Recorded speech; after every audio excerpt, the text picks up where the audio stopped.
Absolute value of the following integers -5, -1, 0, 2, 4 in descending order.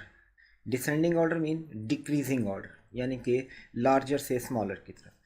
तो absolute value of -5 absolute value is equal to 5.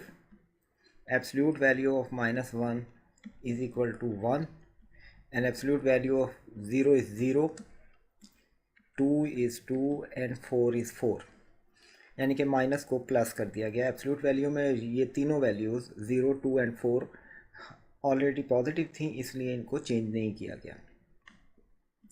अब हमने इसको descending order यानी कि decreasing order में लिखना है. तो सबसे बड़ी वैल्यू है 5, उसके बाद 4, उसके बाद 2, 1 एंड 0, और ये है ऑप्शन ए. तो इस क्वेश्चन का आंसर है ए ऑप्शन.